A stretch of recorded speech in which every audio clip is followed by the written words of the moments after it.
Are you on your second or third marriage with kids and not sure what to do? Well, by the end of this video, you'll have a better idea. For the best estate planning, probate, and trust administration videos, subscribe to our channel and hit the like button, the one like this, and the little bell, so you'll get notified every time we post a new video. If you're about to go into your second or third marriage and you have kids, and your spouse or your soon-to-be spouse also have kids, in other words, you guys are about to become the Brady Bunch, then you probably need to look at your estate planning before you tie the knot. In the United States today, we are seeing more and more blended families every single year, and it's a great thing. Single moms and single dads out there are finding their true love, and they're getting married for a second or third time.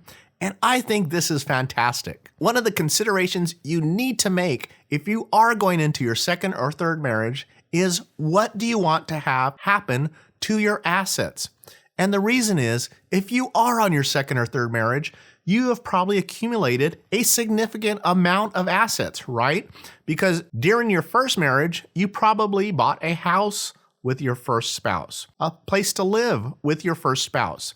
You guys probably had retirement accounts that most likely could have been split up upon divorce. There might be financial accounts that were split up. So you're bringing in a significant amount of assets and money sometimes into that second or third marriage.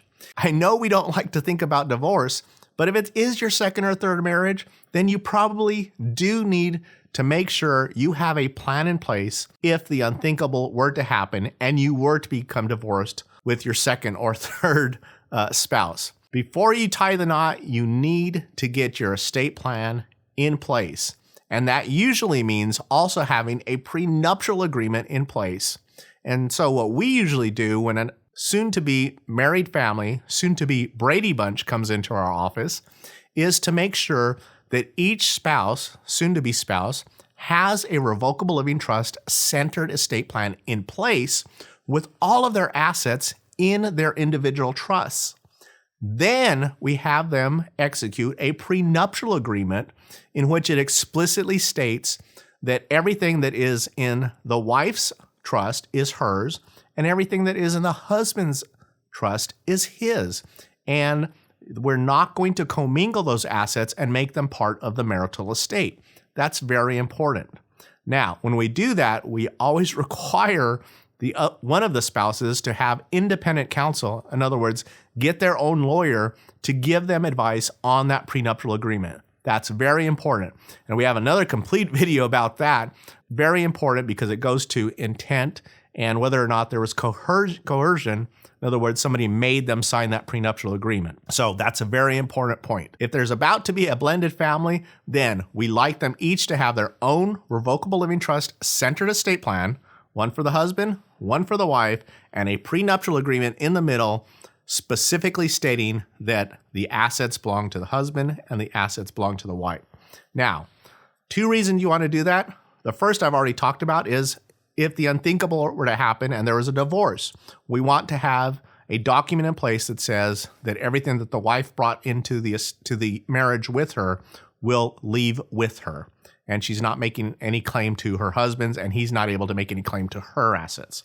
That's very important. The second reason is if one of the spouses passes away during the marriage, they probably want to make sure that their assets go to their children, right?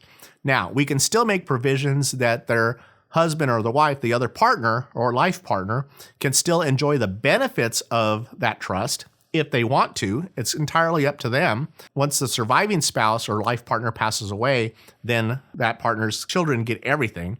So in other words, once both spouses have passed away, all of the husband's assets go to his kids and all of the wife's assets go to her kids.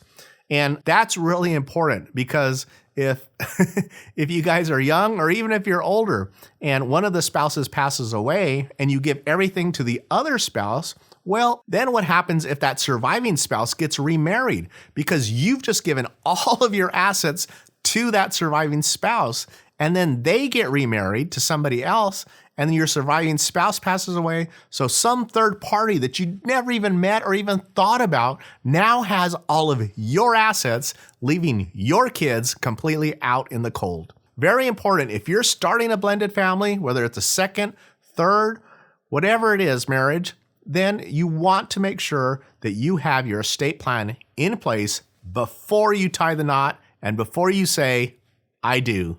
I know I've thrown a lot at you today, so that's why we've prepared our free guide on estate planning. I'll put a link to it in the description below and in the comment section below that so that you can download it and get started in the right direction. And to help you out even more, watch this video up here and this video up here. If you enjoyed this video, then guys, please smash that subscribe button and click on the like button. And also click on that little bell so you'll get notified every time we post a new video. Have a great day and an awesome week. And as always, thanks for watching.